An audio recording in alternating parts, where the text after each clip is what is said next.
O programa Saber Direito desta semana é com a professora Vérica Lopes. O curso é sobre Direito Constitucional. Tem dúvidas sobre o assunto? Então mande um e-mail para nós, saberdireito@stf.jus.br. Você também pode estudar pela internet, é só acessar o www.tvjustiça.jus.br.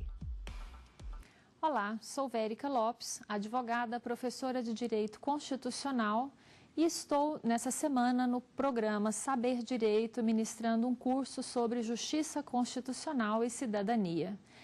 Hoje nós teremos a segunda aula e, para tanto, vamos revisar alguns tópicos da aula anterior. Na aula de ontem, nós falamos sobre a possibilidade do implemento de direitos fundamentais e sociais através de nova Constituição, de emendas constitucionais, com ou sem a participação popular através de consultas populares na modalidade plebiscito e referendo. Na aula de hoje, nós vamos discorrer sobre um instituto de direito muito importante. Então, nossa aula terá o tema de cidadania e direito de petição. Essa ação é pouco lembrada pelos doutrinadores. Interessante observar que vai ser, na verdade, um procedimento administrativo. E esse procedimento administrativo está descrito na Constituição Federal, no seu artigo 5º, inciso 34, a linha A.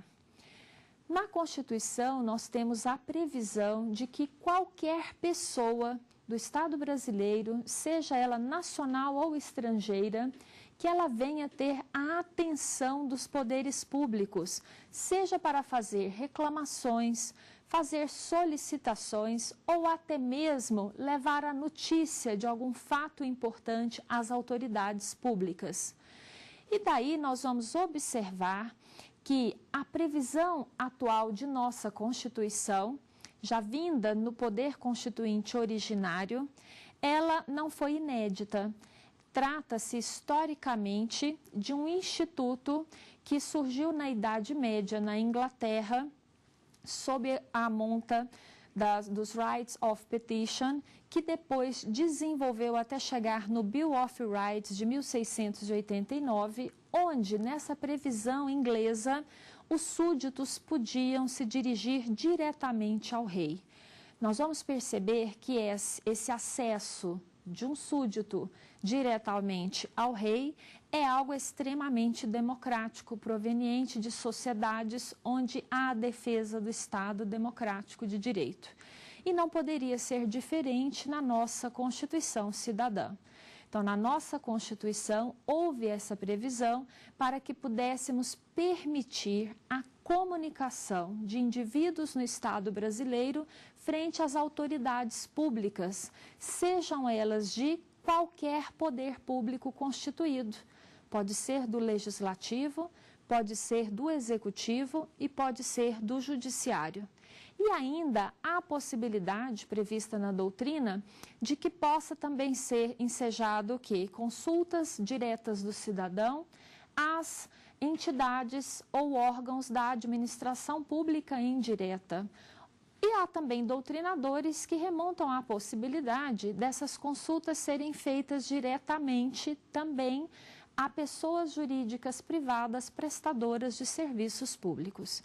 Enfim, o que nós haveremos de observar nessa aula de hoje, que eu particularmente, ao admirar muito o Instituto, trouxe o Instituto para que pudéssemos refletir de sua grande importância para a cidadania do indivíduo no Estado brasileiro.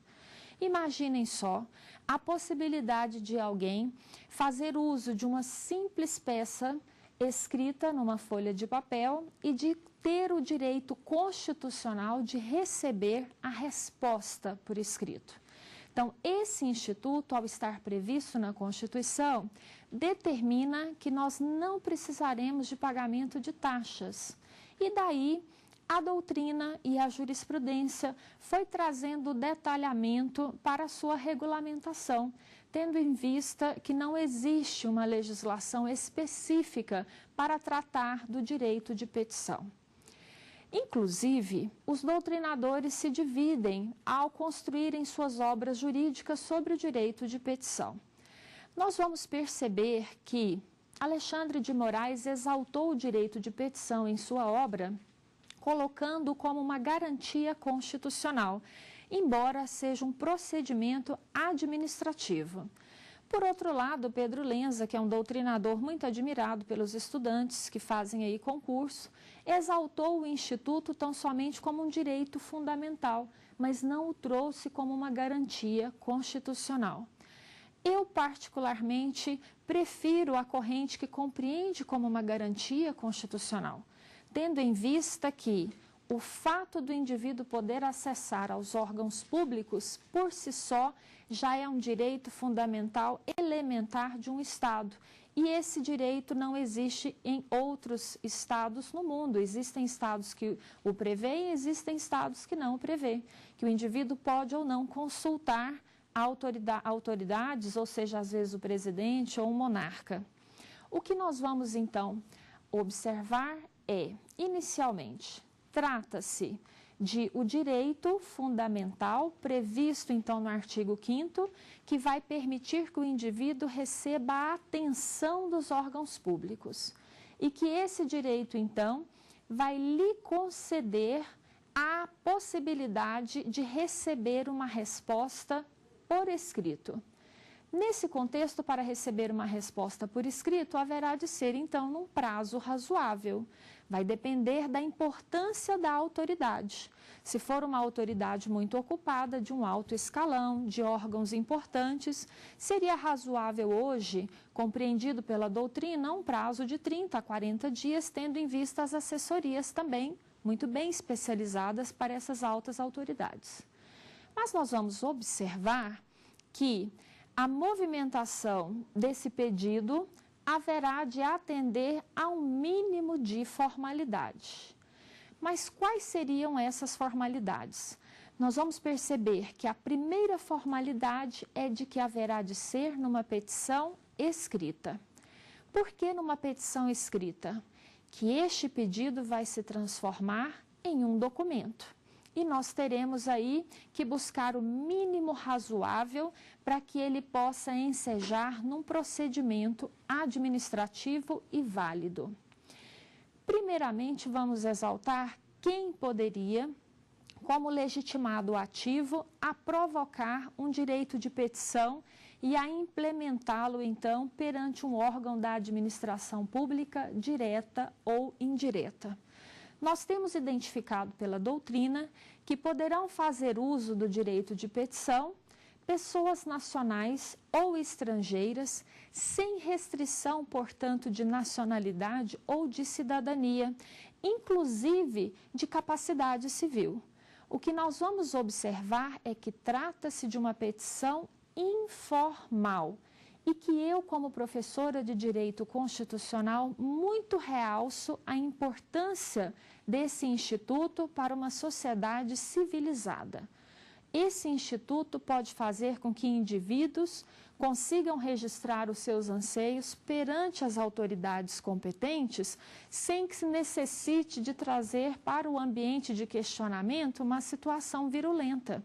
Nós estaríamos aí sob o exercício da democracia, materializado em previsão constitucional originária, mas pouco conhecido pelos indivíduos e também pelos acadêmicos de direito. O que nós vamos observar que o legitimado ativo, portanto, pode ser qualquer pessoa e pessoa individual. E o que ainda é mais curioso, alguns doutrinadores que também valorizam esse instituto realçam que a pessoa pode fazer um questionamento voltado à autoridade independentemente de estar sofrendo uma lesão. Esse questionamento pode ser em defesa de ilegalidades ou abuso de poder voltados para grupos ou até para outrem. E essa satisfação poderá ser requerida na petição independentemente de vínculo com os interesses do peticionante. Isso é um ponto muito importante, tendo em vista a informalidade do Instituto. A doutrina que se preocupa com esse instituto ainda traz uma segunda observação, que a petição pode ser uma petição promovida por um grupo de pessoas, sem que essas pessoas estejam representadas por alguma entidade ou associação de classe ou um sindicato. O que nós vamos observar que é a informalidade novamente veio beneficiar o cidadão na busca da realização dos seus direitos. Portanto, o grupo de pessoas pode se identificar, sendo então elas voltadas para buscar a mesma atenção da autoridade, buscando respostas em pedidos devidamente delineados. O que nós vamos aqui realçar é que esse direito de petição, uma vez promovido por um grupo de pessoas, nada vai se assemelhar a petições coletivas. Então, há uma similitude em decorrência de termos várias pessoas fazendo uso de uma mesma peça, mas nós não teremos aqui a representatividade de órgãos ou de entidades de classes. Essas pessoas estarão promovendo o pedido em nome próprio. Um outro ponto curioso, que também é pouco realçado na doutrina, é a questão de que essas pessoas precisarão se identificar. No Estado brasileiro está proibido o anonimato. Nós, então, temos liberdade de expressão, temos possibilidade de existirem manifestações, direito de reunião, mas está abolido no Estado brasileiro a possibilidade de anônimos virem se manifestar, porque as manifestações no Estado brasileiro haverão de ser responsáveis.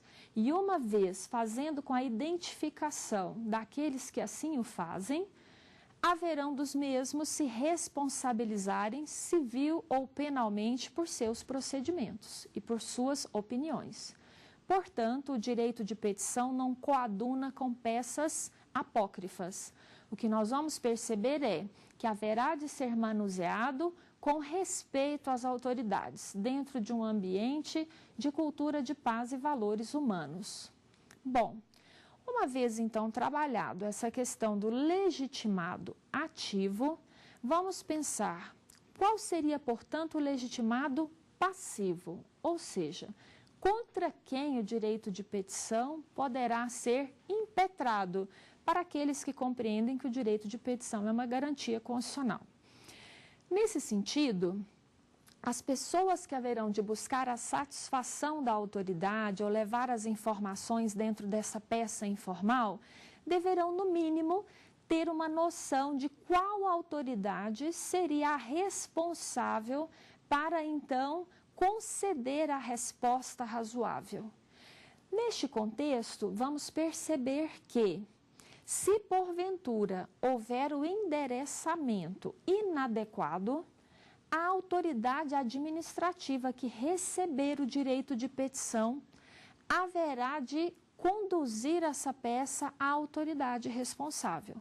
Então, nós temos aí um dever funcional de respeitar a Constituição Federal no sentido de facilitar a concessão da resposta. Por isso, o direito de petição jamais poderá ser engavetado ou ignorado. O direito de petição, portanto, deverá ser respeitado. E se, porventura, a autoridade que o recebeu observar que não é ela que detém o dever funcional da resposta, a mesma deverá providenciar que a autoridade correta assim receba a peça. E, ao mesmo tempo, haverá de conduzir informação ao impetrante de que não é ela a responsável, mas que ela conduziu a peça à autoridade tal. Então, nesse sentido, se a autoridade não se comportar desta forma, estará ela se sujeitando às penalidades administrativas funcionais. Todas elas demonstrando que a administração pública precisa agir dentro do princípio da legalidade. Nesse contexto, é importante então realçar que o legitimado ativo, ao fazer a sua impetração, muito bem se qualifique. E ao fazer essa qualificação, que ele faça então a demonstração do endereço de contato para o recebimento dessa provável e razoável resposta. Nesse sentido, nós sugerimos, embora os livros assim não recomendem, que as pessoas, ao fazerem a impetração, coloquem em anexo cópia dos documentos pessoais para valorização da transparência nas relações entre cidadão ou indivíduo com a governança. Pois bem, o que nós vamos perceber é que toda essa petição tem uma finalidade, que é de receber uma resposta por escrito da autoridade. E aí ficaria um questionamento. E se essa autoridade não trouxer ou não enviar a resposta esperada?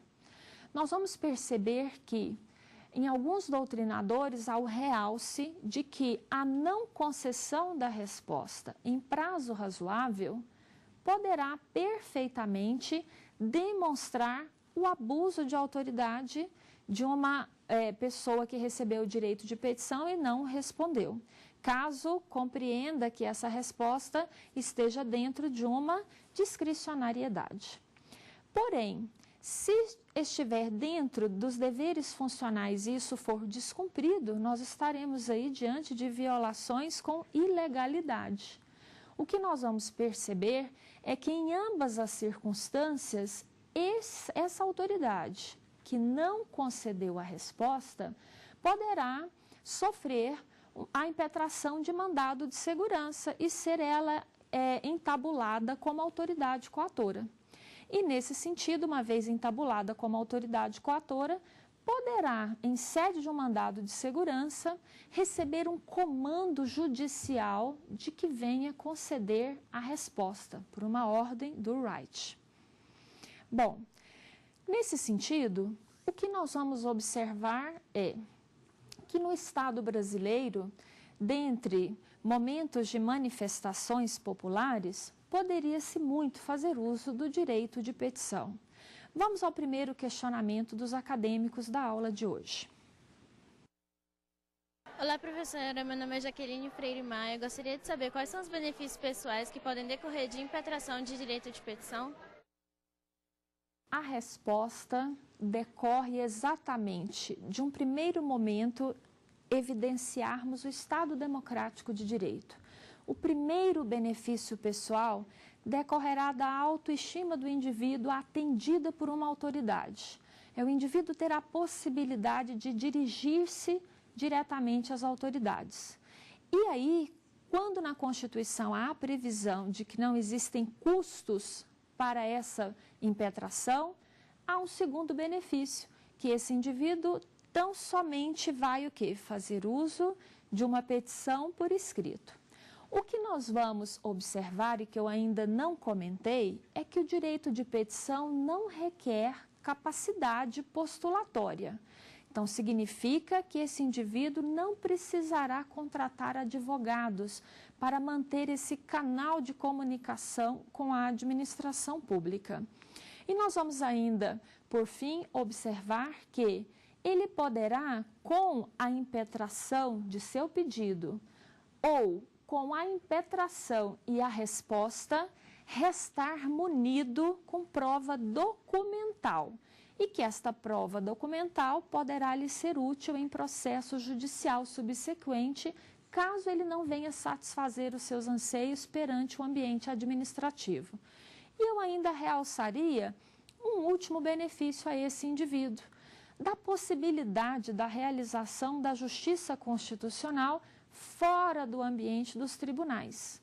É interessante nós observarmos que a cultura do Estado brasileiro é de que justiça se faz tão somente dentro dos tribunais. Infelizmente, durante anos, fomos educados para a teoria do litígio, que bom direito é aquele realizado dentro de uma boa demanda. O que nós vamos perceber que no Estado brasileiro, nós estamos fazendo agora análises inversas. E nessas análises inversas, o indivíduo pode acessar a justiça constitucional através de questionamentos diretos fora dos tribunais e buscar, portanto, a solução para problemáticas que vai envolver menos tempo, menos custo e menos desgaste.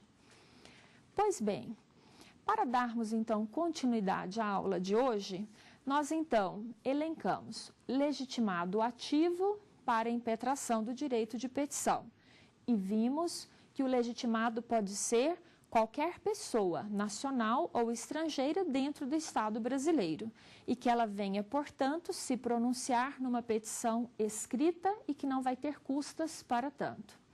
E falamos agora há pouco sobre a desnecessidade da capacidade postulatória. A capacidade postulatória é a necessidade do advogado. Embora a advogada, eu hei aqui de exaltar esse instituto.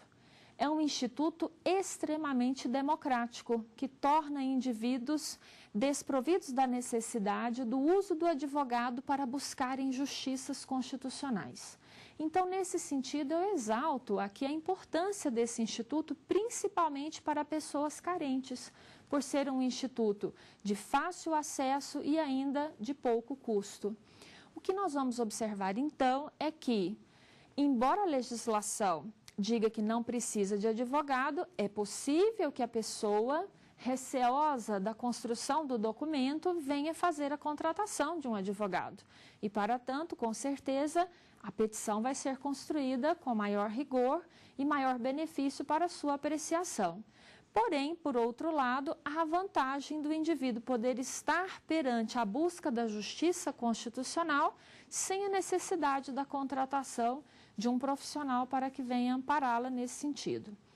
Bom, então o que nós vamos perceber é que, além do legitimado ativo, vamos ter a figura do legitimado passivo e que o legitimado ativo não precisará necessariamente estar na defesa dos seus interesses. Poderá ele estar na defesa de interesses de outrem, ou até mesmo no interesse de defesa de uma coletividade próxima a si ou remota.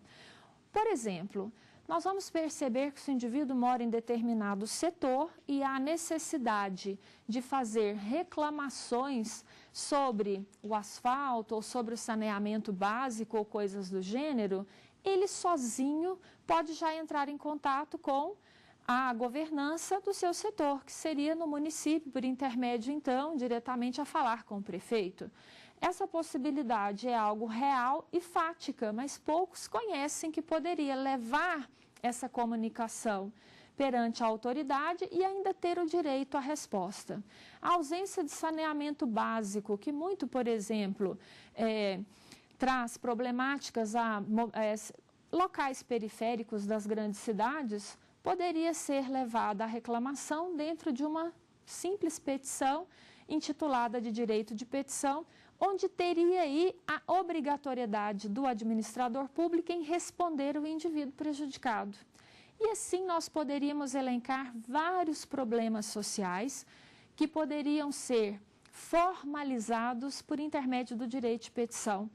O mau funcionamento de algum serviço público, a entrega de medicamentos, ou poderíamos falar sobre o transporte, sobre a educação, enfim, vários assuntos de direitos fundamentais, sejam eles individuais ou coletivos. E ainda os tão famosos direitos sociais inseridos aí nos fundamentais, em sua realização ou efetividade, onde o indivíduo poderia diretamente já entrar em contato com esses órgãos. Bom, mas o que nós, então, faríamos como recomendação para melhorar essa comunicação expressa na petição? Primeiramente, o endereçamento tem que ser claro para a autoridade. Segundo, a qualificação do indivíduo impetrante, bem como o seu endereço. E num terceiro momento, o que nós vamos perceber? Ele precisa explanar dentro da peça quais são os seus anseios, quais são os direitos que ele quer, então, dele buscar respostas, ou quais são as ilegalidades, ou quais são as lesões de liberdades ou de direitos que ele vem sofrendo ou que outrem vem sofrendo e ele está registrando em seu nome.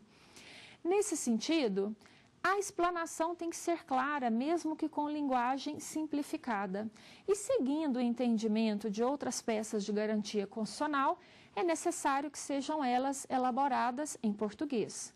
Tá? Então, mesmo que seja um indivíduo de estado estrangeiro, o direito de petição precisa vir escrito em português, porque senão demandaria um alto trabalho da administração pública, antes de respondê-lo, ter que traduzi-lo por meios oficiais. Bom, nesse contexto, não adianta só explanar, nós precisaremos aqui exaltar muito bem os pedidos. E nesses pedidos, precisaria fazer o delineamento com clareza do que o indivíduo deseja com aquele direito de petição. Qual é a resposta que ele espera daquele direito de petição? E nesse contexto, vale também trazer uma observação comum feita pelos advogados, que se porventura a autoridade não trouxer a resposta, que ela estará suscetível de ser enquadrada como autoridade coatora, podendo a ausência de resposta configurar como ato de coação plausível da impetração de um mandado de segurança, onde então, como nós já falamos, poder-se-á buscar uma ordem judicial para que o próprio judiciário determine em sede de mandado de segurança de que a autoridade venha responder o direito de petição. Bom, mas fica a questão de como fazer essa peça chegar até a autoridade. Esse realmente é um problema, tá? Mas o que nós vamos perceber? Chegar até a autoridade não é impossível. A maioria dos órgãos no Estado brasileiro possui um protocolo. Mas poderia encontrar aí uma dificuldade frente a uma sociedade de economia mista, exemplo de um banco, né, na entrega de um direito de petição a um gerente, numa relação consumerista ou econômica ou de crédito. Nesse sentido, quando estivermos diante de um órgão desprovido de protocolo, há uma recomendação doutrinária. Ou seja, no primeiro momento, se tiver o protocolo, basta a elaboração da peça em duas vias. E encaminhar uma das vias para ficar no órgão e a outra ficar com a chancela da entrega desta peça no órgão, que vai ser a prova de que o indivíduo fez a devida impetração e aguarda a resposta em prazo razoável. Mas voltando naquele contexto, circunstância onde o indivíduo venha ter dificuldade de fazer o protocolo do direito de petição. Não é muito comum no Brasil que isso aconteça, mas é possível. Nesse sentido, há recomendação, e aí já um pouco mais dentro da praxis da advocacia, de que se faça uso de cartas com aviso de recebimento. Pode perfeitamente o indivíduo fazer o envio da peça através do correio. É um mecanismo de fazer com que se registre a chegada do direito de petição ao órgão. Uma outra forma que nós recomendamos de fazer o uso do direito de petição, que não seja por intermédio da carta com aviso de recebimento. Nós temos a possibilidade do uso das notificações extrajudiciais, ou seja, aquelas feitas via cartório. Então, nesse contexto, não é porque existe uma dificuldade de levar a petição até o órgão competente que o indivíduo haverá de desistir de sua empreitada. A Constituição Federal, para realizar a justiça constitucional, trouxe, então, mecanismos de amparo de ordem administrativa ou civil, de maneira que esse indivíduo possa fazer com que a peça chegue até as mãos da autoridade competente de maneira válida e de que não tenha que utilizar de outros meios ou ardis para que se chegue até essa autoridade. Pois bem, lembramos, portanto, que o direito de petição haverá de ser respondido em prazo razoável e, nesse sentido, se não for respondido, o seu protocolo documentado pode valer como prova pré-constituída a ser utilizada em impetração de mandado de segurança próprio. O que nós vamos observar? Existem alguns pontos na doutrina constitucionalista que, de forma indireta, já prevêem o uso do direito de petição. Nós vamos perceber, por exemplo, no uso do habeas data. O habeas data é uma outra garantia constitucional, mas que para ser impetrada exige que o indivíduo faça prova pré-constituída de que tentou administrativamente resolver a sua questão e que, uma vez não resolvida a sua questão, esse indivíduo poderá buscar o judiciário. Então, o que a gente percebe? Se esse indivíduo fez o pedido administrativo, recebeu ou não resposta, você vai observar aí que essa exigência do habeas data está trazendo exatamente o Instituto do Direito de Petição. A forma de provocar a administração para acessar dados de arquivos de caráter governamental ou para fazer a retificação desses dados ou o implemento desses dados, que está dentro da teoria do habeas data, que é uma outra garantia constitucional, está esbarrando exatamente no uso prévio de um direito de petição. Então, o que nós podemos perceber é que o direito de petição ele pode ser esperado como prévia de criar-se a documentação para que venha instruir outras ações, e isso vai ser um meio hábil de produção documental.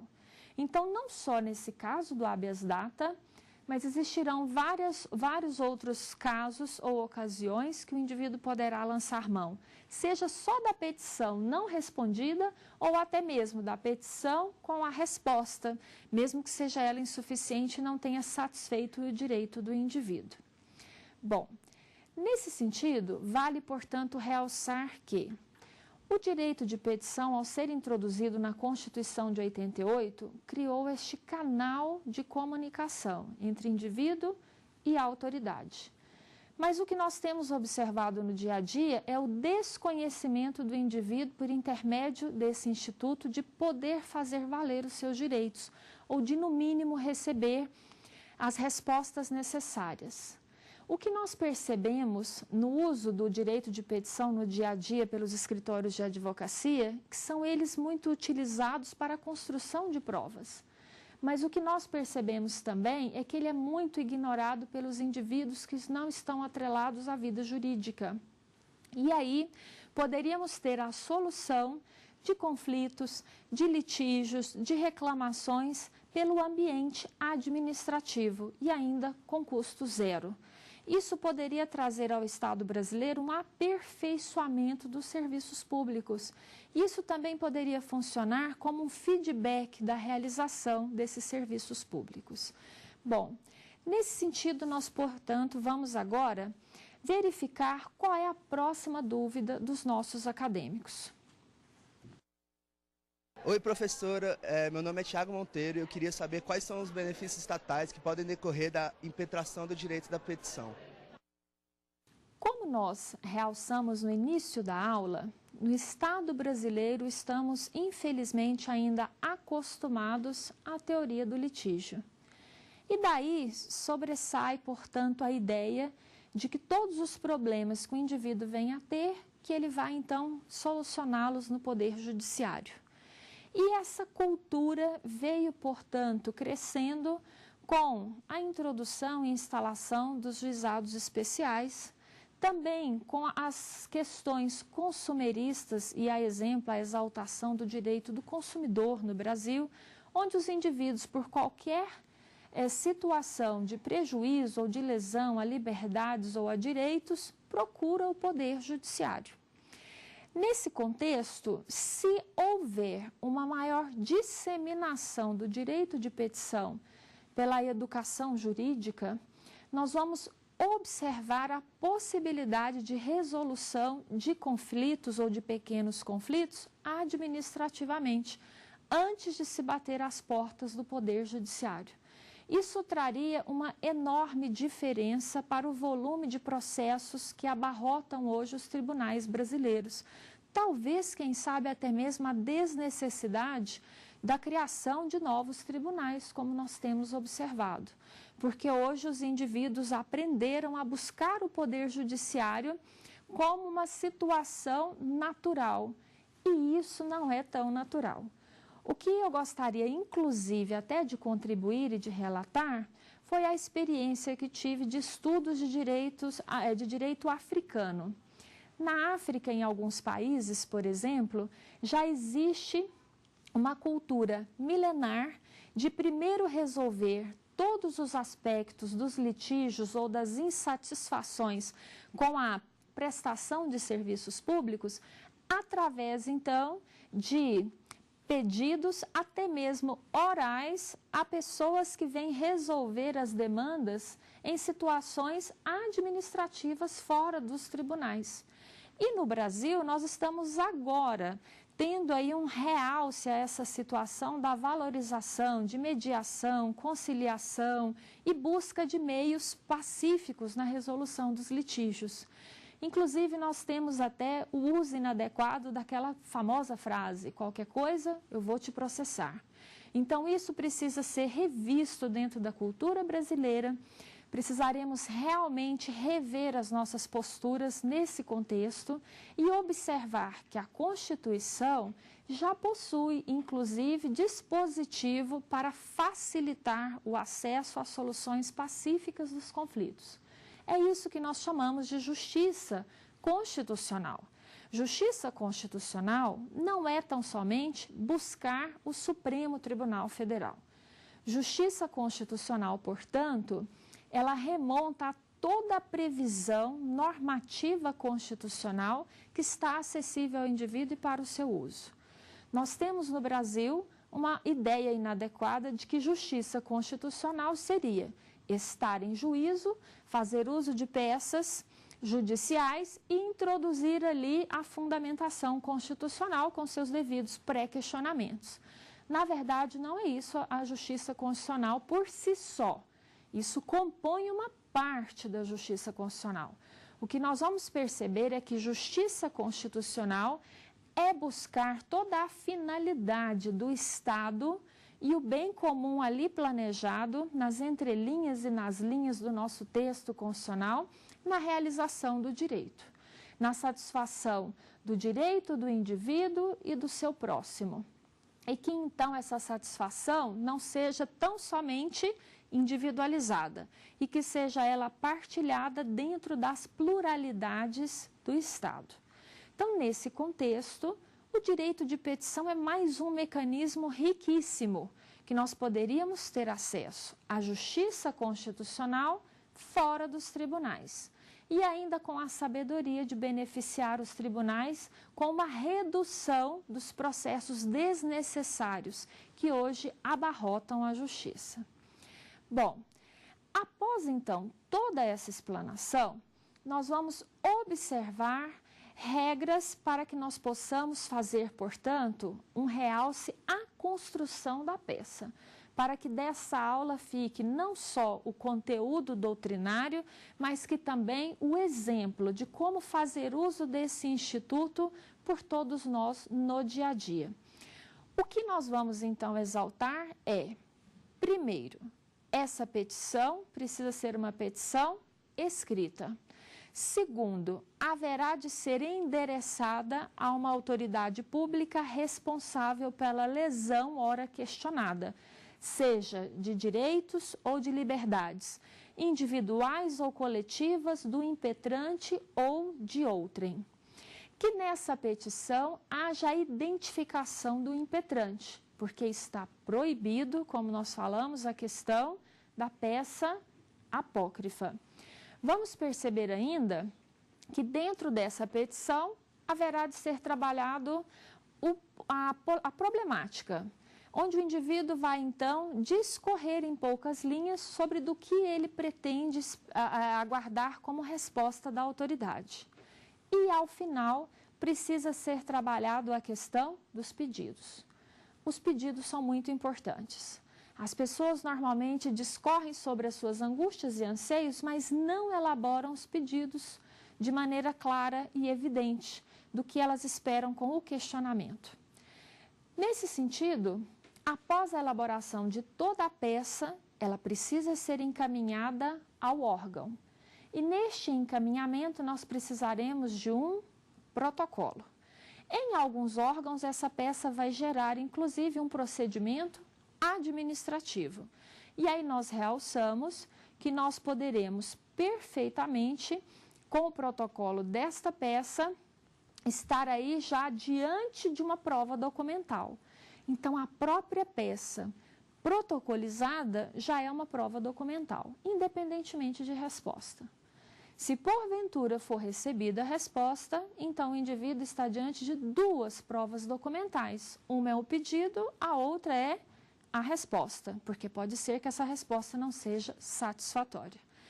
Dentro dessa previsão, nós vamos então aqui fazer um enorme realce.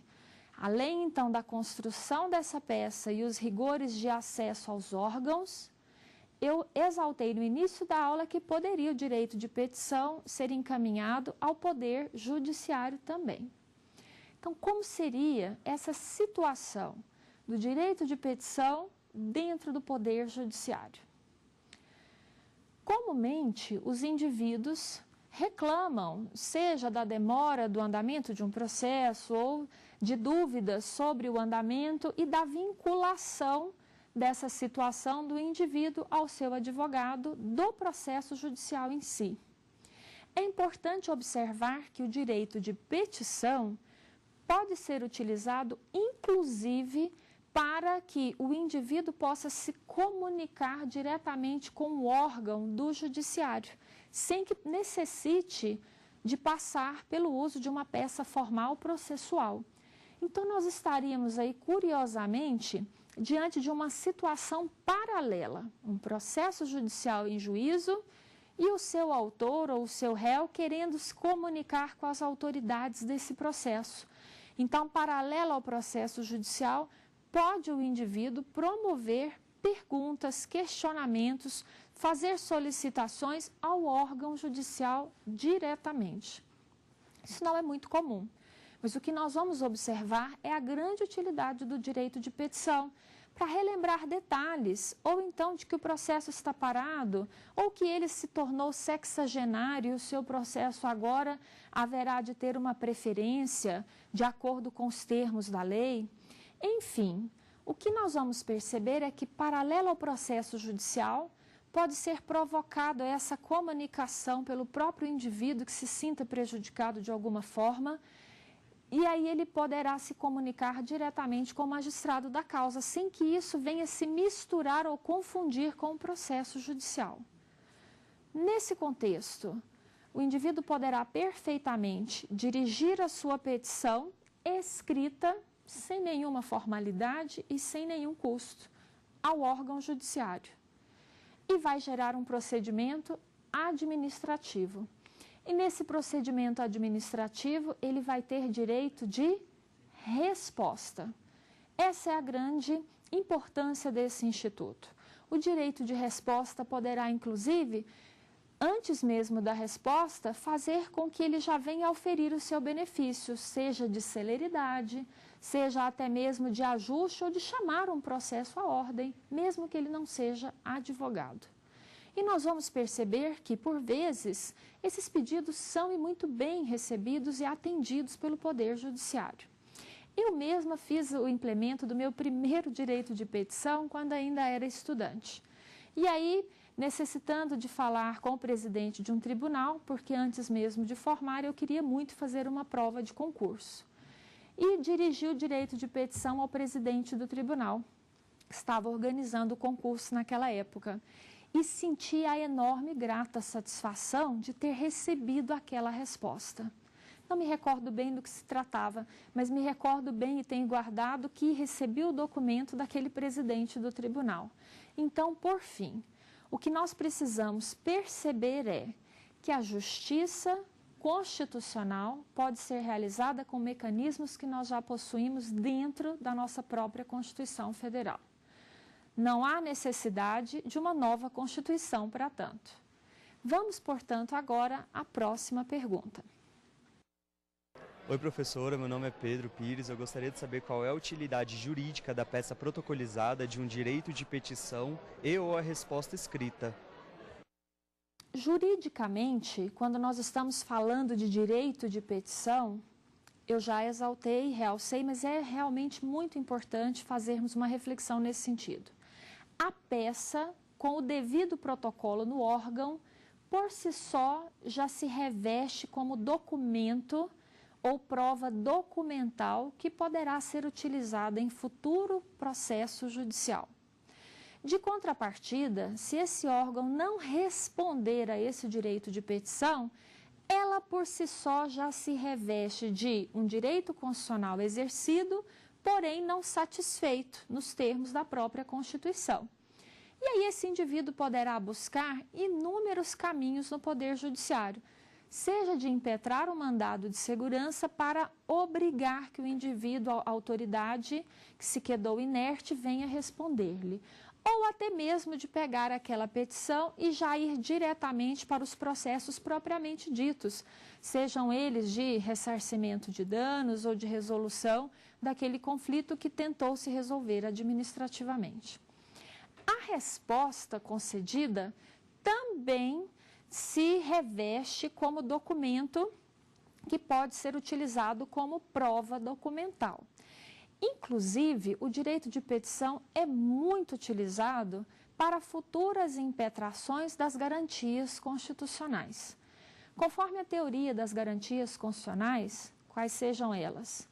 O habeas corpus, o habeas data, o mandado de segurança, o mandado de injunção e a ação popular, todas essas garantias têm a exigência de que sejam elas impetradas com provas pré-constituídas. O que é isso? Serão provas documentais que haverão de estar em anexo para fazer com que o Poder Judiciário possa analisar aquelas peças sem ter que acontecer a dilação probatória. Então, nesse contexto, se eu pretendo fazer a impetração de uma garantia constitucional, preciso me organizar antes com as devidas provas documentais. Para me organizar com as devidas provas documentais, se eu não as possuo, mas preciso comprovar atos de coação ou omissões que caracterizem coação, posso provocar as autoridades previamente com o direito de petição. Então, o direito de petição pode ser, inclusive, um instrumento de enorme utilidade para trazer benefícios pessoais ou até mesmo futuros jurídicos, no sentido de produzir provas documentais a serem utilizadas em meios acautelatórios ou provas documentais onde as ações, a exemplo das garantias constitucionais, fizerem previsão de necessidade de provas pré-constituídas na impossibilidade da dilação probatória. Vamos só exaltar um minutinho essa questão da dilação probatória. Essas garantias constitucionais fazem essa exigência tendo em vista que todas elas tutelam os direitos líquidos e certos. E se o direito tutelado é o líquido e certo, significa dizer que o indivíduo já detém o direito e que não há necessidade de questionar no judiciário a existência do mesmo. Só que essa liquidez e certeza comumente haverá de ser comprovada em provas e essas provas haverão de ser documentais. E nesse sentido, se o indivíduo impetrante, ora com lesão de direitos, precisa fazer uso de ações no judiciário e está sem provas, o direito de petição é um excelente mecanismo constitucional de construção da prova documental a ser utilizada como prova pré-constituída. Pois bem, no estudo, portanto, de hoje, do direito de petição, nós vamos observar que a justiça constitucional poderá ser realizada pelos indivíduos, inclusive desprovidos de advogados, e que essa justiça constitucional pode ser realizada com simples peças no poder, seja executivo, legislativo, judiciário, ou peças direcionadas ao Ministério Público, ou também direcionadas à administração pública indireta. Pois bem, então agora nós vamos resumir a aula de hoje. Dentre todas as aulas da semana, essa é a de maior utilidade para o indivíduo no Estado brasileiro, de ter acesso a uma justiça constitucional sem a necessidade de um advogado, dirigindo petições aos órgãos da administração pública direta e indireta, e dentro dessas petições existir a possibilidade, a esperança de resolver violações, sejam de liberdades ou de direitos e de que esse indivíduo possa participar efetivamente da vida política. Convidamos você, portanto, para assistir a nossa próxima aula. Nós iremos discorrer sobre cidadania e ação popular. Muito obrigada. Tem dúvidas sobre o assunto? Então mande um e-mail para nós, saberdireito@stf.jus.br. Você também pode estudar pela internet, é só acessar o www.tvjustiça.jus.br.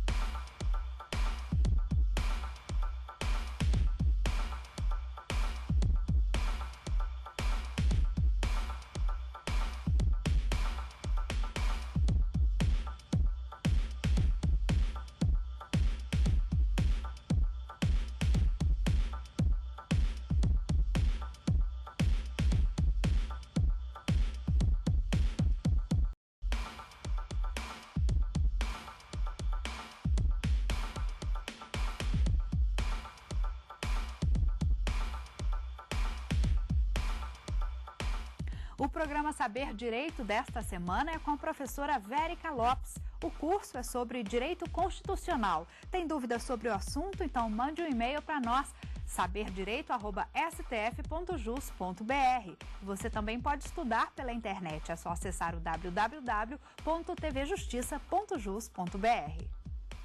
Olá, nós estamos aqui no programa Saber Direito. Eu sou professora Vérica Lopes, advogada, mestra em Direito e doutoranda em Direito. Essa semana nós vamos apresentar um curso acerca da Justiça Constitucional. Nós teremos o conteúdo a ser ministrado dividido em 5 aulas. E na primeira aula nós vamos discorrer sobre Constituição Nova, Emenda Constitucional e consulta popular. Na segunda aula, nós vamos discorrer acerca de cidadania e direito de petição. Na terceira aula, cidadania e ação popular. Na quarta aula, cidadania e mandado de injunção. E na quinta aula, cidadania e mandado de segurança. Para a aula de hoje, portanto, nós vamos começar ministrando acerca da reflexão sobre, atualmente, nova Constituição, emenda constitucional com consultas populares. Primeiramente, nós haveremos de nos remontar à teoria do poder constituinte, onde vai nos orientar acerca do que seja uma nova Constituição. Para o Estado brasileiro e assim mesmo para outros estados alienígenas, a Constituição sempre será a descrição estatal. Seguindo o conteúdo de José Afonso da Silva, nós temos que uma Constituição vai ser um conjunto de normas e regras que vai descrever os elementos do Estado, quais sejam povo, território, governo soberano e finalidade. Nesse sentido, José Afonso realça, e depois toda a doutrina o persegue, acerca de que uma Constituição de um Estado é um conjunto de normas e regras que podem ser escritas ou costumeiras, que vão trazer todo um detalhamento sobre a forma de Estado, a forma de governo, ainda assim, todos os órgãos desse Estado com os seus poderes, suas limitações, garantias para o povo inserido nesse Estado e os valores humanos dos quais esse Estado persegue o seu bem comum, que é a sua finalidade. Nesse sentido, nós estamos diante de questionamentos atuais, se para termos a efetividade da Constituição, se precisaríamos de uma nova Constituição, ou se precisaríamos de emendas constitucionais para trazer novos fundamentos de eficácia, de efetividade dos direitos fundamentais, inclusive os sociais.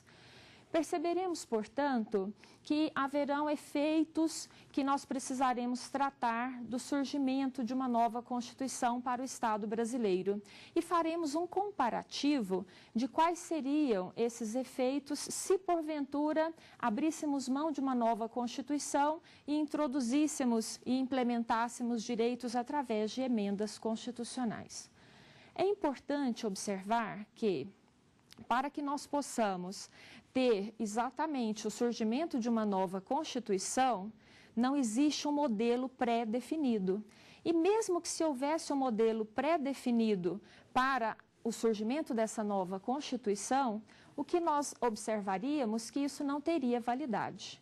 O surgimento de uma nova Constituição depende, de fato, de que haja o fenômeno popular do seu titular, que é o povo, de desejar que essa nova Constituição surja, caso esse advento viesse de uma situação democrática. Por outro lado, poderíamos também ter o surgimento de uma nova Constituição por intermédio de outorgas, de imposições por pessoas que detivessem o poder e fossem ainda seguidas, mesmo que fosse por uma minoria.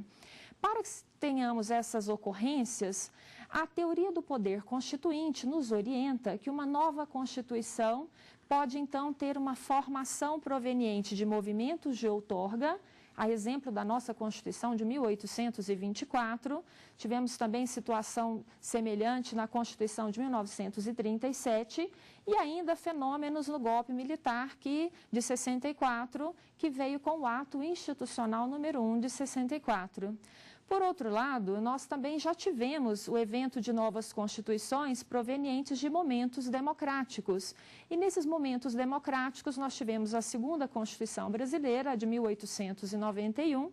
Depois, em seguida, tivemos a Constituição de 1934, extremamente elogiada, nos nossos estudos constitucionalistas. Em seguida, nós tivemos o advento da Constituição de 1946, que também veio por movimento popular e democrático. E, por fim, a nossa atual Constituição de 1988, proveniente de uma Assembleia Nacional Constituinte.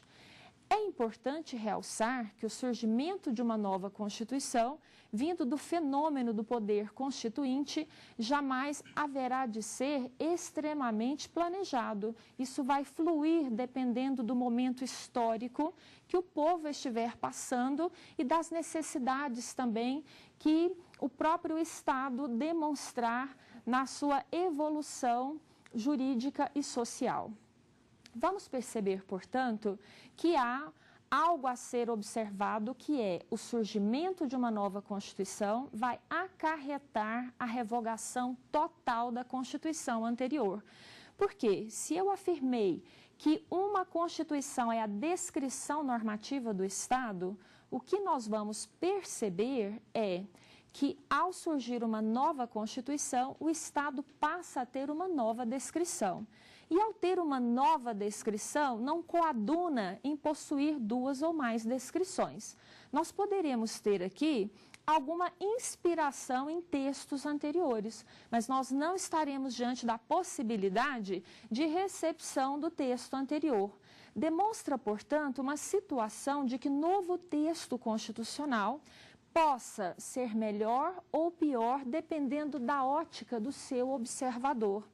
E um novo texto constitucional, portanto, poderá trazer ou não direitos que a nossa civilização, a nossa sociedade já possuam ou já esteja acostumada a esses direitos. O que vamos observar perfeitamente é que a teoria do poder constituinte demonstra que uma nova Constituição pode tudo, tanto trazer novos direitos como suprimir direitos já existentes. E isso haverá de ser observado por todo o cenário jurídico, para que não se possa, portanto, no mínimo, retirar do próprio povo a sua titularidade enquanto detentor do poder constituinte. Nesse sentido, o advento de uma nova Constituição vai demonstrar também reflexos nas leis infraconstitucionais já existentes no Estado brasileiro, porque nós precisamos imaginar que a nova Constituição vai operar a revogação total da Constituição anterior. E, nesse sentido, as leis infraconstitucionais já existentes no Estado ficarão sem base de validade. E, paulatinamente, à medida que forem essas leis sendo utilizadas no Estado brasileiro pelos juristas, nas suas petições iniciais, elas passarão por uma análise detalhada se estão ou não coadunando com o novo texto constitucional, ora aprovado. Nesse sentido, essa análise vai sendo feita devagar, ao longo do tempo, e os tribunais vão gerando jurisprudências das leis infraconstitucionais editadas ao tempo da Constituição anterior, ora revogada, se elas restam ou não no mundo jurídico como legislações válidas. E, de contrapartida, se elas coadunarem com o novo texto, estarão elas recepcionadas. Se não coadunarem com o novo texto, estarão revogadas. Essa recepção e essa revogação pode ser parcial. Percebam, portanto, que o advento de uma nova Constituição vai trazer um impacto muito grande na existência do texto constitucional anterior, bem como na existência das legislações infraconstitucionais editadas ao tempo da Constituição anterior. Pois bem, direitos fundamentais, inclusive os direitos sociais, podem, portanto, surgir ou desaparecer diante de uma nova Constituição. E o que nós vamos perceber é que o implemento desses direitos pode ser aperfeiçoado também, não só pela edição de uma nova Constituição, e que possivelmente seria mais adequado num ambiente democrático, também por intermédio aí de edições de emendas constitucionais previamente planejadas na rigidez da Constituição atual. Nesse sentido, vamos agora abordar acerca, então, das emendas constitucionais. As emendas constitucionais já estão planejadas dentro do artigo 60 da nossa Constituição. O que nós vamos perceber?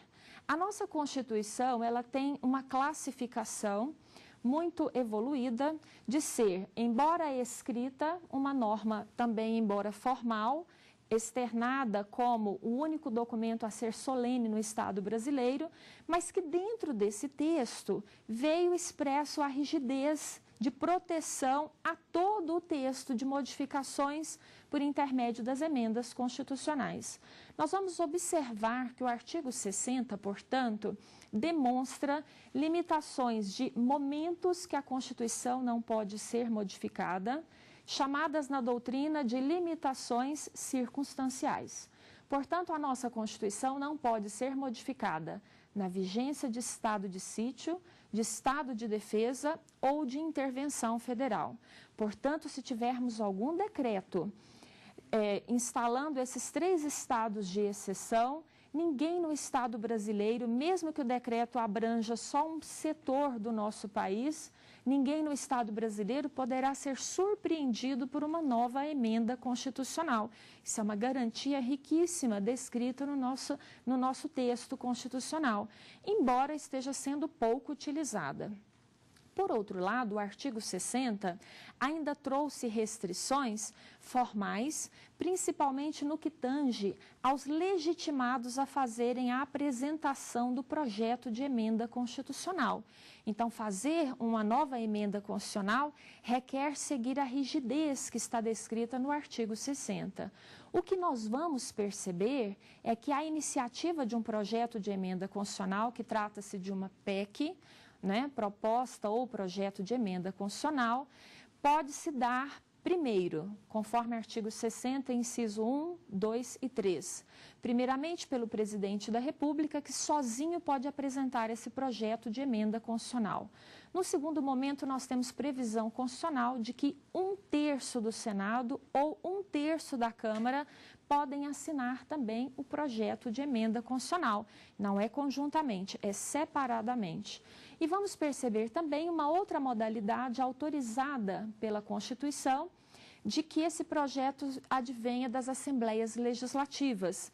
Porém, é extremamente complexo, nós no momento não temos nenhuma emenda aprovada por essa modalidade, qual seja, de que o projeto seja, portanto, de proveniência das assembleias, onde mais da metade das assembleias legislativas haverão de se manifestar por maioria simples dos seus membros.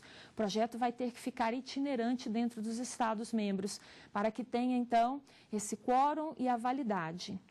Uma vez estando diante tão somente do projeto, ele haverá de, então, passar pela deliberação parlamentar.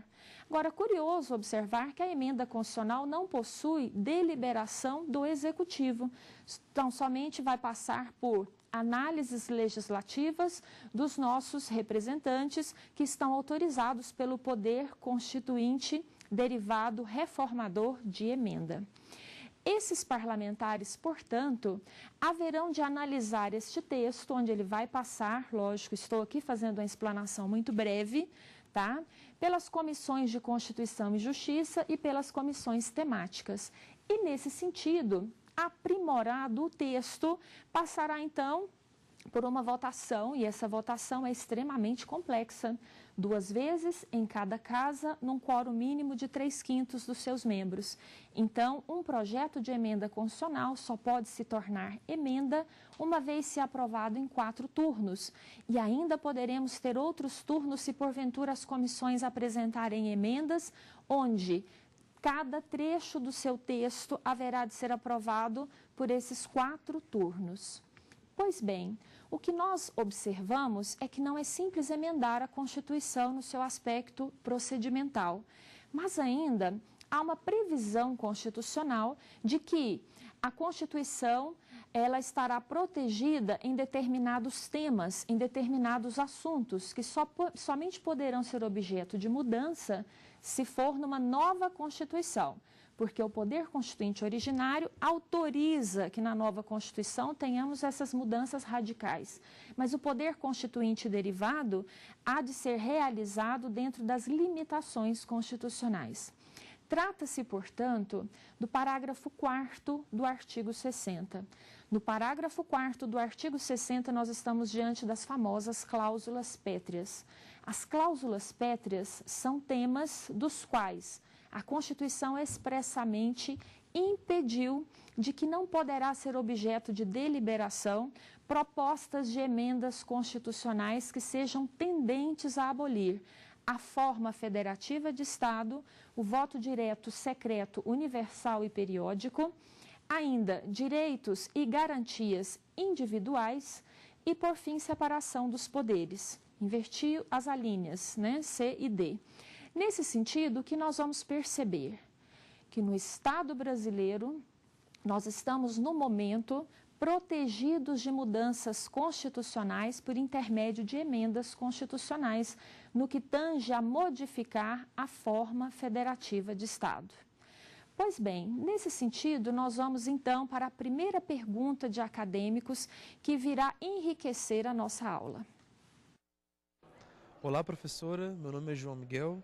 Eu gostaria de saber se uma nova Constituição pode ensejar em prejuízos de direitos fundamentais. Essa pergunta é de extrema relevância. O que nós vamos perceber que para os leigos, os mesmos normalmente esperam que uma nova Constituição venha renovar o direito no Estado brasileiro, passando a limpo todos os aspectos que não estão satisfatórios. Porém, para os juristas, todos nós tememos e sentimos o grande risco de uma nova Constituição, pois, diante de uma nova Constituição, nós estaremos diante de possibilidade de supressão de direitos fundamentais. No estudo de direitos fundamentais, tem-se que um direito fundamental tem característica de historicidade, pode surgir como pode desaparecer com o advento de novas constituições. Bom, daremos então continuidade à nossa aula após essa brilhante pergunta feita por acadêmico de direito. Nesse sentido, nós então falávamos das emendas constitucionais e das cláusulas pétreas, tão famosas cláusulas pétreas. Existe um mito acerca das cláusulas pétreas que, por vezes, há um desentendimento na compreensão do acadêmico no sentido de se está proibido ter ter emendas que versem sobre cláusulas pétreas ou se podemos ter emendas acerca de cláusulas pétreas. É importante, então, evidenciarmos que a Constituição Federal, em seu artigo 60, parágrafo 4º, proibiu que sejam aprovadas, deliberadas, emendas que sejam tendentes a abolir os temas das cláusulas pétreas. Mas não há ali uma proibição que se exista alguma emenda constitucional versando sobre os temas de cláusulas pétreas. Significa dizer que nós temos a impossibilidade de retiradas, o quê? Retiradas dos direitos. Nós temos uma impossibilidade de modificação da forma federativa. Nós temos uma impossibilidade de que no Estado brasileiro o voto deixe de ser direto, deixe de ser secreto, universal e periódico. Nós temos ali a impossibilidade da separação dos poderes no modelo que está planejado no texto constitucional. E também a impossibilidade de supressão de direitos e garantias individuais. Mas não temos ali a proibição de que surjam novas previsões de direitos que porventura possam melhorar a aplicação da justiça no Estado brasileiro. Significa dizer, portanto, que está autorizado que o Congresso Nacional venha aprovar emendas constitucionais acerca dos assuntos das cláusulas pétreas. E nós tivemos duas evidentes modificações no passado que podem ser aqui realçadas. O artigo 6º da Constituição Federal apresentou duas mudanças por intermédio de emendas constitucionais extremamente positivas para o Estado brasileiro. Nós tivemos a previsão da introdução como direito social à moradia e também, recentemente, à alimentação. Pois bem, nesse sentido, restou no cenário atual uma discussão. Para termos a efetividade dos direitos constitucionais, realmente precisaremos de uma nova Constituição? Ou precisaremos de emendas constitucionais? E, para termos uma nova Constituição ou emendas constitucionais, precisamos da consulta popular? Bem, a consulta popular é uma demonstração de que em nosso Estado nós temos previsões de soberania popular evidenciadas. Trata-se de uma riqueza que, para outros estados, isso pode ser que não exista e nem aconteça, mas como nós estamos acostumados a este ambiente, não nos surpreende que estejamos diante de um direito tão rico. No nosso estado, realmente é possível de que a população possa participar, fazendo então o quê? Elaboração de novas normas, seja através de plebiscito ou seja através de referendo. Mas nós não temos nenhuma disposição constitucional que venha vincular o plebiscito ou o referendo à elaboração de uma nova Constituição ou à elaboração de emendas constitucionais. Mas o nosso texto, ele vai permitir que a população, desejando, que ela possa então provocar essas consultas populares através de leis de iniciativas populares. Por outro lado, também poderá o Congresso Nacional fazer esta provocação planejada previamente, seja numa emenda constitucional ou seja dentro de legislações ordinárias. O que importa realçar é que, para que tenhamos consultas populares, uma vez prevista a consulta, seja em emenda ou em lei, que seja ela depois agendada por decreto legislativo do Congresso Nacional. Portanto, o que nós vamos perceber? Que o anseio popular de consultas populares pode ser bastante promissor, mas não podemos esquecer dos custos que podem advir da realização dessas consultas junto à Justiça Eleitoral. O que nós vamos, então, observar é que as consultas populares poderão demonstrar uma maior efetividade da participação do povo em nosso Estado. E ainda de que nesse Estado o novo texto de direito fundamental, seja de realização de direitos sociais, possa vir de planejamento do povo. Mas qual seria a diferença entre referendo e plebiscito? A diferença entre essas duas modalidades é muito simples. Na verdade, o que nós temos? Quando a legislação já está elaborada, previamente planejada com a introdução de temas importantes e relevantes para a sociedade, esta legislação, dentro dela, já planeja que o povo seja consultado a posteriori, nós estaremos aí diante de uma norma já previamente elaborada, e que dentro dela há uma previsão em seu artigo de que o povo haverá de ser consultado para se irá ou não autorizar esse texto, ou seja, referendá-lo. Nesse sentido, haverá da Justiça Eleitoral, portanto, fazer o quê? O agendamento dessa consulta provocado por decreto legislativo próprio. E essa consulta será chamada de referendo. Então, primeiro nós teremos a norma já elaborada pelo poder competente, que dentro dessa norma há o plano de que se realize a consulta popular para validá-la ou não. Se o povo aprovar nas urnas, essa norma então será válida. Por outro lado, nós temos a situação do plebiscito. No caso do plebiscito, tivemos alguns planejados até no texto constitucional. Então, eu posso ter, portanto, consultas planejadas pelo legislador constituinte originário. Mas, no atual momento, haveria desse plebiscito ser planejado exatamente por intermédio também de emenda ou de legislação infraconstitucional.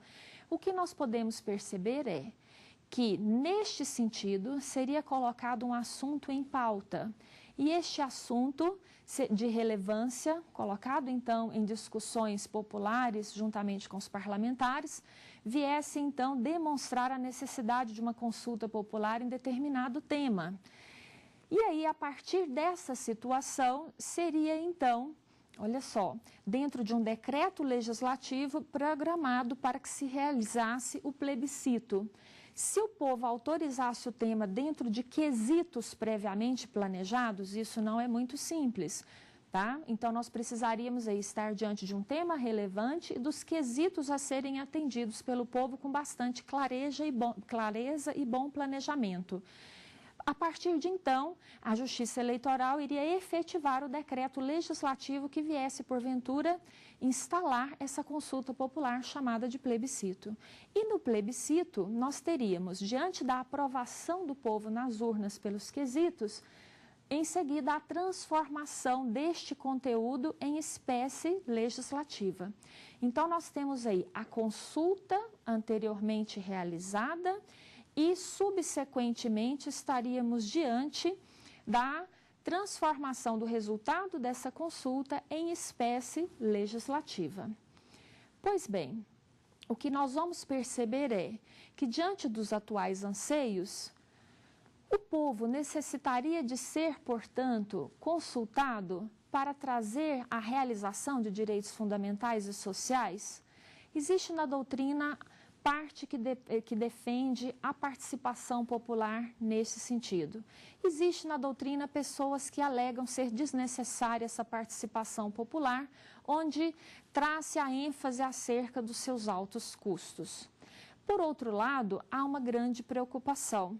Nós precisaríamos de que os quesitos fossem extremamente planejados, para que a nova norma não trouxesse o quê? O dissabor de não realizar os anseios populares momentâneos. O que nós vamos perceber? A introdução de uma nova Constituição no atual momento seria possível, como nós não temos a necessidade de agendar nenhum momento para a introdução de um novo texto constitucional. Mas isso demandaria planejamento conforme aconteceu para a Constituição de 88, de uma emenda constitucional dentro do ambiente democrático, instalar uma Assembleia Nacional Constituinte, onde seria trabalhado o plano do novo texto constitucional. Nesse contexto, já observaríamos que haveria possibilidade da participação popular em audiências públicas. É um mecanismo do povo trazer a realização dos seus anseios.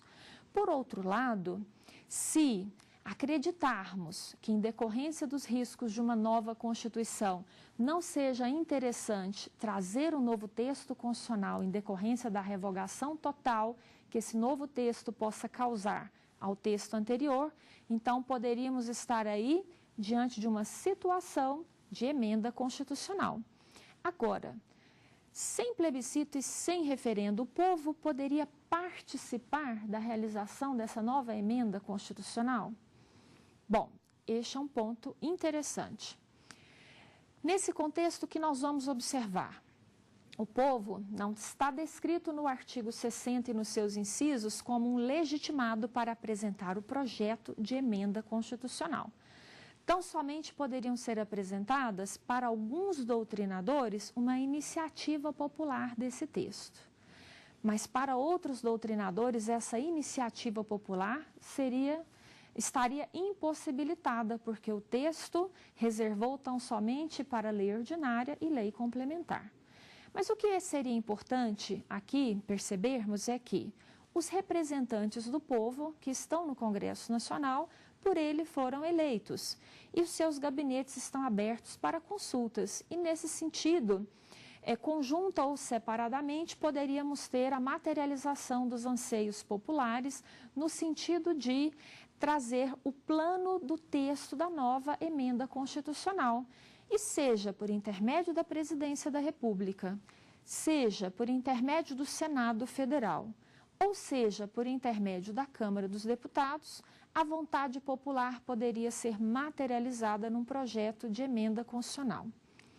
Não realcei aqui por proveniente iniciativa das Assembleias Legislativas, tendo em vista a grande dificuldade de realização deste projeto de emenda advindo das Assembleias Legislativas.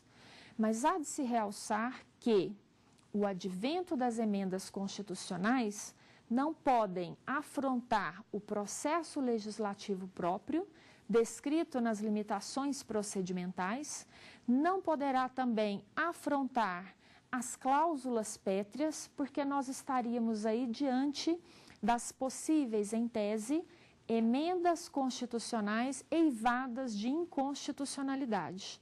E nesse contexto, uma emenda constitucional eivada de inconstitucionalidade, seja formal ou material, estará suscetível de controle de constitucionalidade. E esse controle de constitucionalidade poderá vir tanto do particular prejudicado individualmente na modalidade difusa ou incidente tanto, quanto também do controle concentrado, provocado pelos legitimados do artigo 103 da Constituição Federal. Bom, no que tange a este tópico, nós vamos perceber que nós não teremos uma resposta perfeita se o melhor caminho seja uma nova Constituição, emendas constitucionais e com a participação popular. Vamos, portanto, agora para a próxima pergunta dos acadêmicos. Meu nome é Mônica Duarte Cerejo. Eu gostaria de saber se uma emenda constitucional pode abolir direitos fundamentais. Bom, essa pergunta é de extrema relevância e ela pode mascarar uma problemática. O que nós vamos perceber é que a Constituição Federal, como nós já dissemos, ela não vai permitir que sejam votadas emendas constitucionais que apresentem violação às cláusulas pétreas, que no que tange à pergunta, os direitos fundamentais inserem direitos individuais e também inserem os direitos coletivos.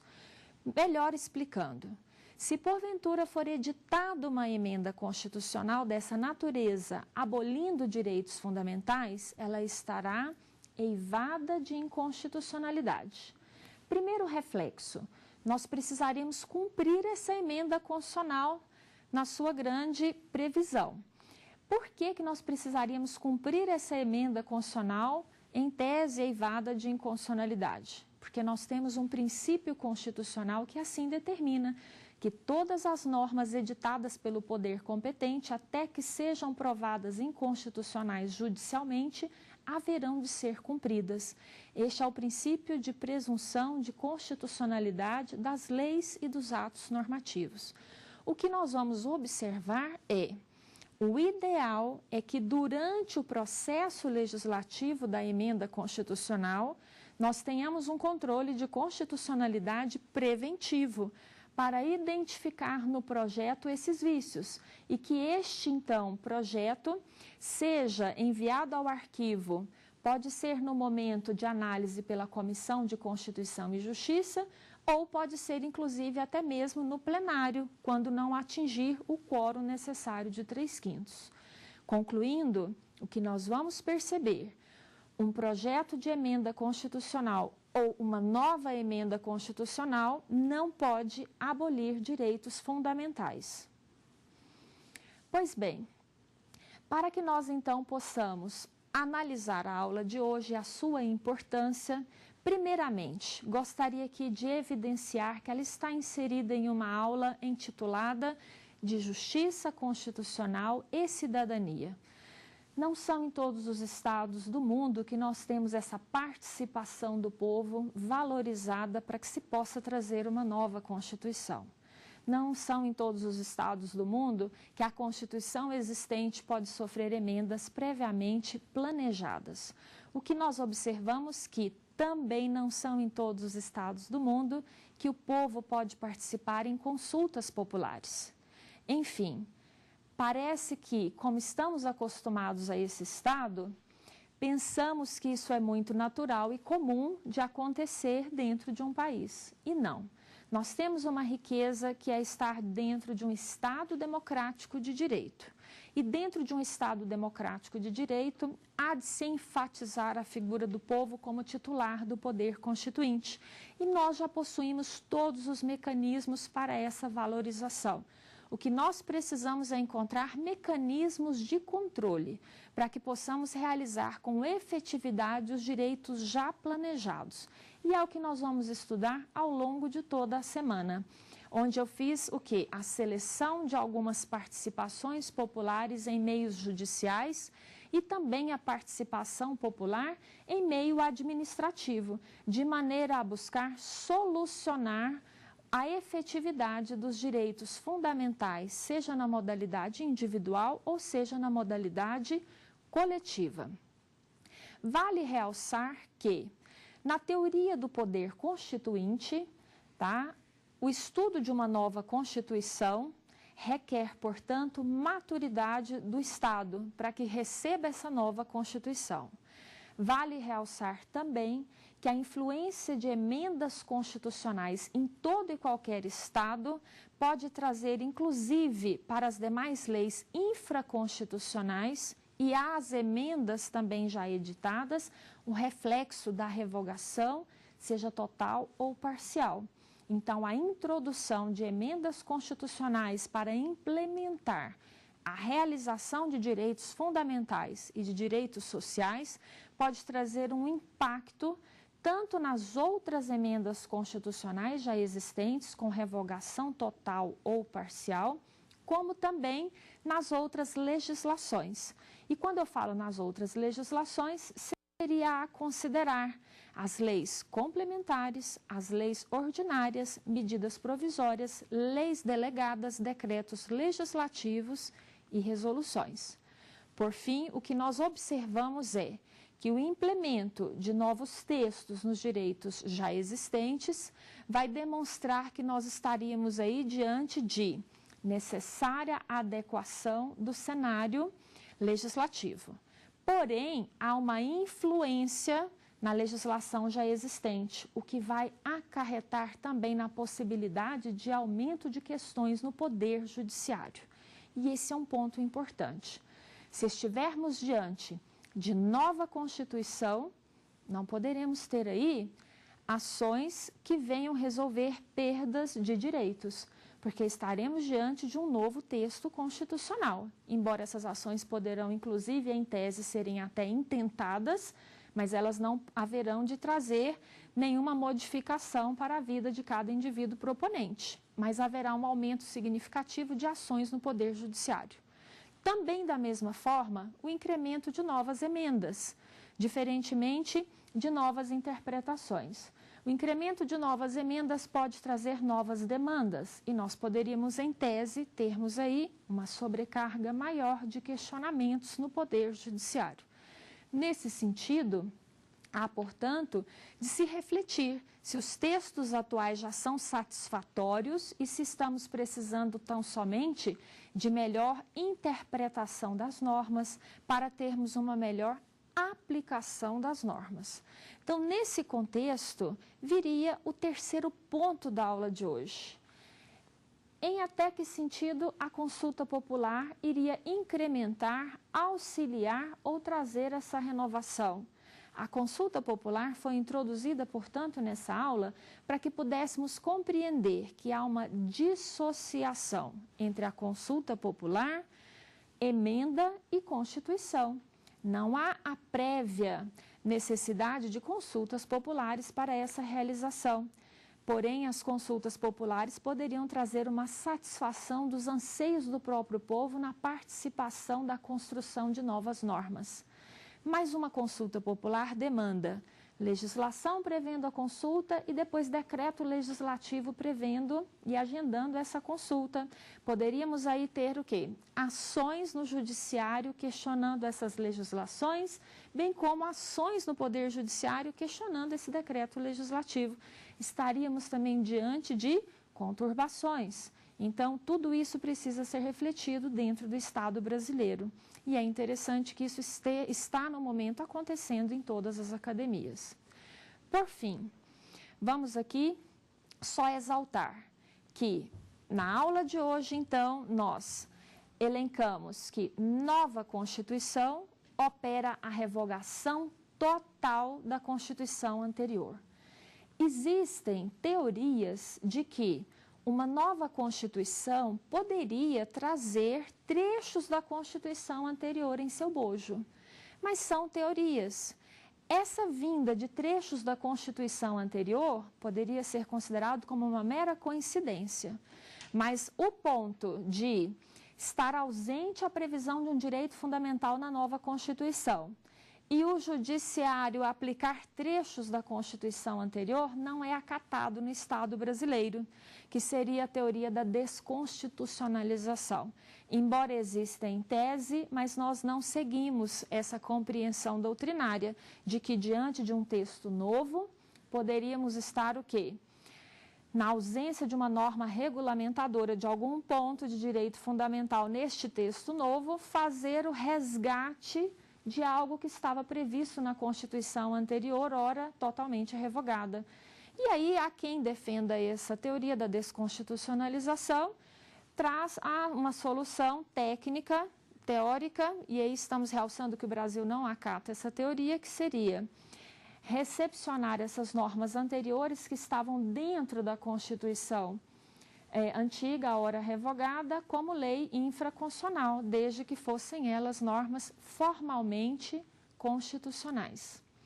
Bom, já no aspecto do estudo das emendas constitucionais, nós vamos perceber que nós teríamos aqui emendas tão somente elaboradas após o advento da Constituição. E nós temos aqui ainda a convivência dessas emendas com as legislações infraconstitucionais. Mas há de ser realçado que no Estado brasileiro nós temos leis compondo todo o conjunto das normas infraconstitucionais, algumas delas provenientes da edição feita nas constituições anteriores. Então, ao tempo das constituições anteriores, essas leis foram sendo recepcionadas e são sobreviventes de ambientes constitucionais distintos. Por exemplo, nós tínhamos no Estado brasileiro o Código Civil de 1916. Esse Código Civil de 1916 havia sido editado sob a égide da Constituição de 1891. E ele, portanto, foi sendo recepcionado pelas constituições subsequentes, mesmo que parcial. Então, ele sobreviveu à Constituição de 1934, sobreviveu à Constituição de 1937, depois à Constituição de 1946, 67, a Emenda Constitucional de 69, até chegar no ambiente da Constituição de 1988, mesmo que com recepção parcial. Porém, o que nós vamos perceber é que com o advento do atual Código Civil, trata-se de uma lei infraconstitucional que foi editada ao tempo da Constituição atual e que, ao ser editada ao tempo da Constituição atual, respeitou todos os seus desígnios, inclusive as cláusulas pétreas. E, por conseguinte, trouxe a revogação ao Código anterior. Então, nós temos aí uma relação do advento da Constituição atual que ocasionou recepção parcial ao Código Civil de 16 e que depois, com o advento do novo Código Civil, que é o atual que nós utilizamos, esse código, portanto, retirou do cenário a lei anteriormente recepcionada pela Constituição de 88, que era o Código anterior. Essa relação entre as leis vai realmente trazer reflexos nos processos no Poder Judiciário.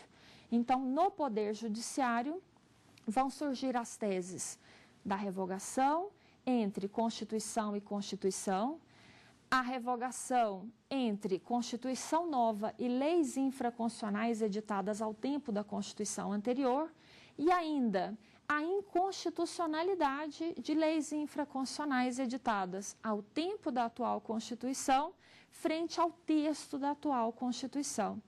E cabe, portanto, aos tribunais a árdua tarefa de fazer a análise da teoria da revogação, da teoria da recepção e da teoria da inconstitucionalidade.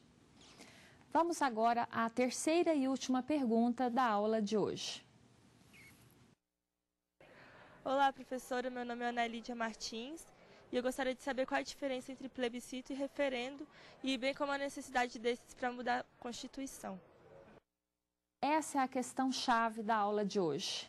Primeiramente, qual seria a diferença? Nós temos na teoria a modalidade plebiscito como gênero. E depois a doutrina vem e separa esse plebiscito gênero em plebiscito propriamente dito e referendo. O plebiscito e o referendo, tá? Estou me referindo, portanto, ao propriamente dito e ao referendo. Nós temos aí o quê? Ambos vão permitir que o povo, na sua soberania popular, possa apresentar os seus anseios e realizá-los dentro de novas legislações.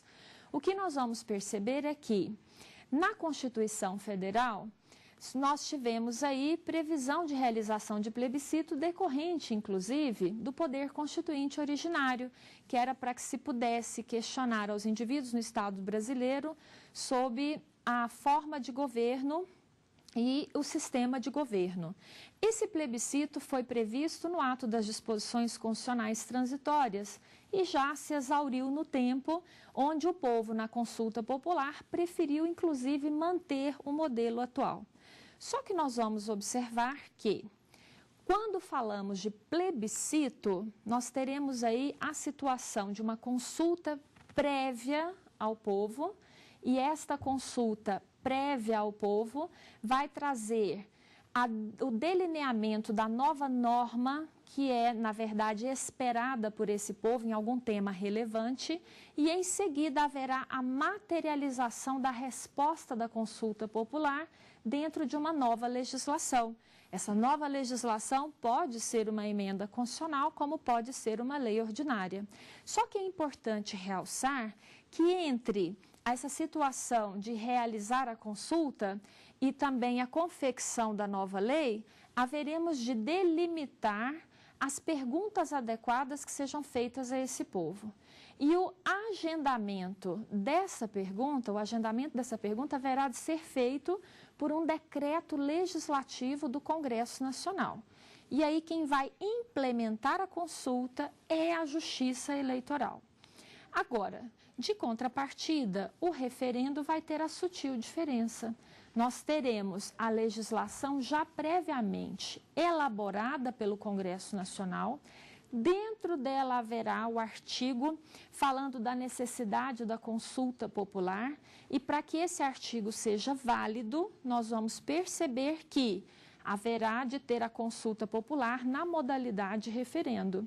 E aí o Congresso Nacional, para realizar de fato o referendo, planeja e agenda esse evento no decreto legislativo que vai ser implementado pela Justiça Eleitoral, que é o exemplo da consulta que tivemos sobre o desarmamento no Estado brasileiro.